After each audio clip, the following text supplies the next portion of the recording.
Bonjour, ici Salima de VHR Expert. Aujourd'hui, je vais vous présenter les nouveautés dans les relâcheurs. Puis ensemble, on va faire l'entretien de votre relâcheur mécanique et à pompe submersible.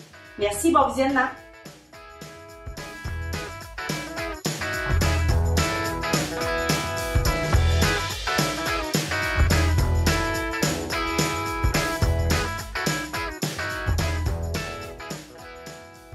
Je vais maintenant vous parler des relâcheurs à pompe submersible verticaux de VHR. Ce sont des relâcheurs qui sont pré-percés en usine pour accueillir de 1 à 3 pompes, selon le modèle, ce qui permet au client d'ajouter facilement une pompe en achetant seulement l'ensemble de coulisseaux et la pompe.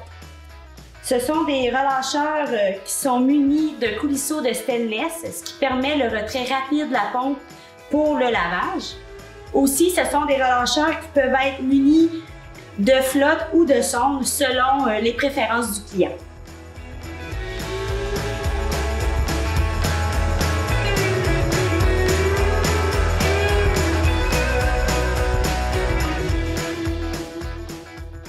Je vais maintenant vous parler des relâcheurs à pompe submersible horizontaux de VHR.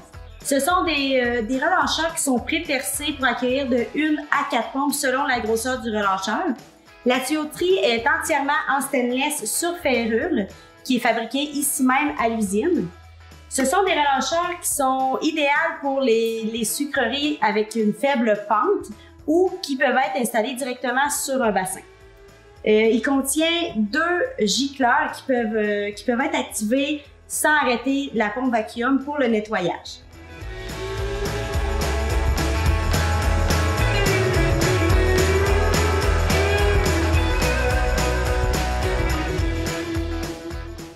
Voici les 2 modèles de pompe qu'on retrouve dans les relâcheurs à pompe submersible. Donc, ce modèle-ci avec le coulisseau dans les relâcheurs verticaux, puis le modèle ici avec la tuyauterie en stainless dans les relâcheurs horizontaux. 2 choses à retenir, c'est qu'on doit toujours bien nettoyer le grillage ici.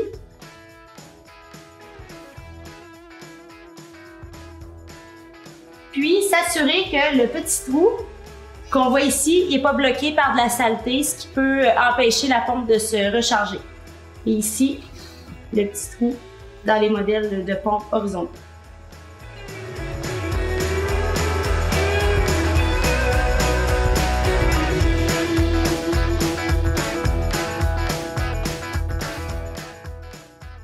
Je vais maintenant vous présenter le tout nouveau relâcheur de VHR, un 1842 double. C'est un relâcheur qui peut avoir de 2 à 4 pompes.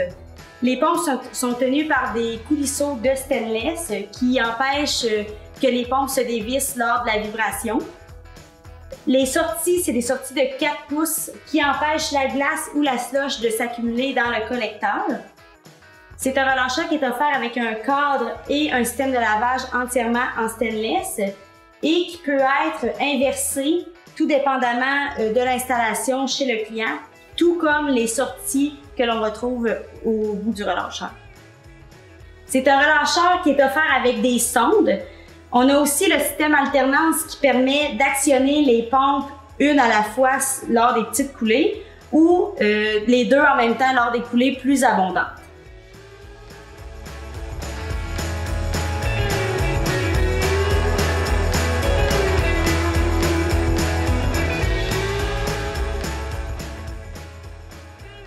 Je vais maintenant vous parler du fonctionnement de nos pentes inverses. Les pentes inverses de chez VHR varient entre 300 et 2500 en taille. L'avantage de nos pentes inverses, c'est qu'il est muni d'un système WC, donc de vacuum continu, ce qui permet que lorsque la base se vide, le vacuum est transféré dans le collecteur, ce qui permet entre autres de diminuer de beaucoup la perte de vacuum et l'effet de recul dans le réseau de tubulure. Lors d'installation, idéalement, il faut toujours qu'il y ait 2 tubes, un tube à l'air et un tube à l'eau pour qu'il soit à sa pleine efficacité. Donc, lorsque le vacuum est arrêté, il n'y a aucune chance qu'il y ait du gel dans votre système puisque l'eau est évacuée ici par le clapet.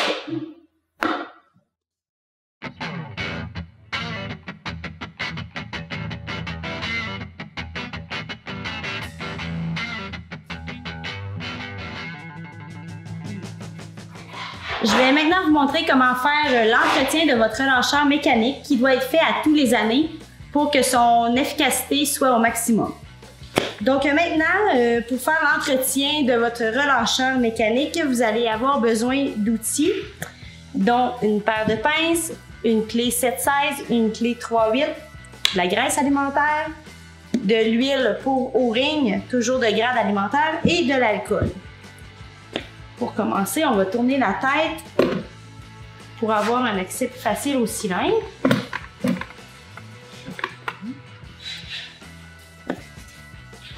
On enlève les 5 selles.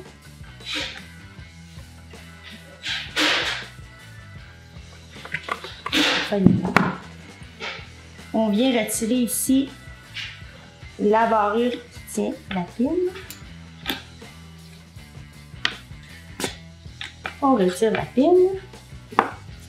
On vient débarrer ici la note.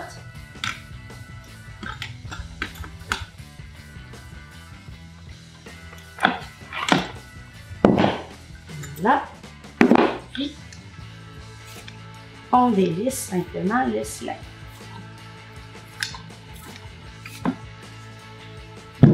Ici. On vient tasser la partie mobile.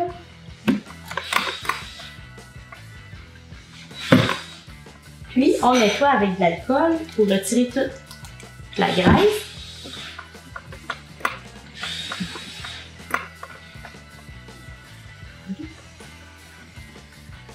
On vient ajouter de la nouvelle graisse.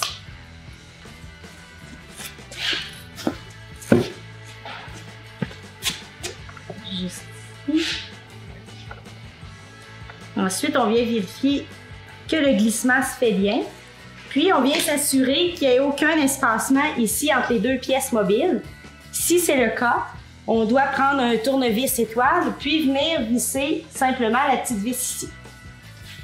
Ensuite, quand c'est terminé, on va faire l'entretien du cylindre.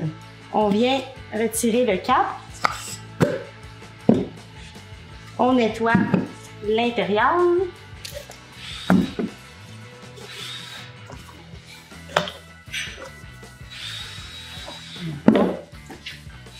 On nettoie la petite rondelle.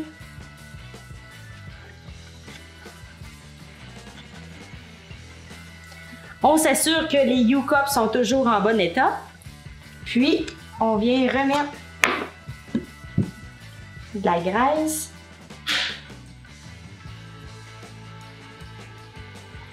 Pour que le glissement se fasse bien dans le cylindre.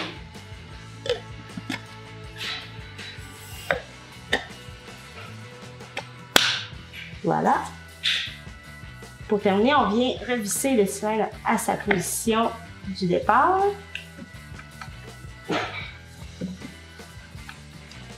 On vient remettre le cylindre en place ici avec la pine, puis la petite barrure. On vient barrer ici.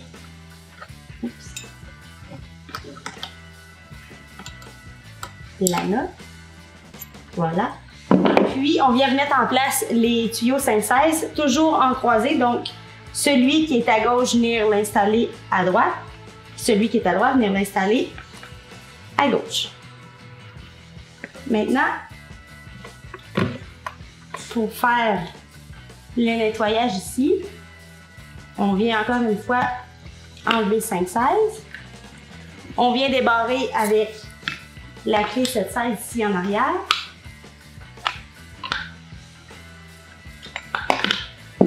On fait simplement dévisser ici.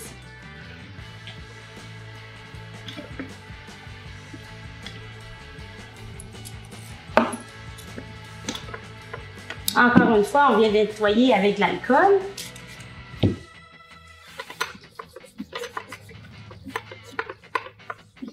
On vient appliquer de la graisse en faisant bien attention de ne pas boucher les petits trous ici. Voilà. On vient remettre en place le balancier.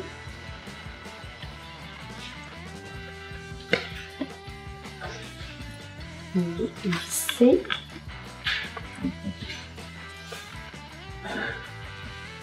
Puis on vient visser jusqu'à ce que ça exerce une petite pression sur le ressort juste ici. Quand c'est bien en place, on vient mettre la note derrière.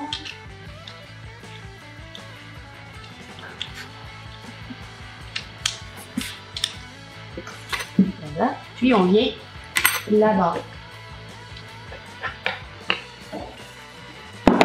On met le 5-16 en place. Dernière étape, on ajoute de l'huile pour les joints ici. Une petite goutte sur chacune des tiges de stainless. Voilà, s'assure que le glissement se fasse bien. Et le tour est joué.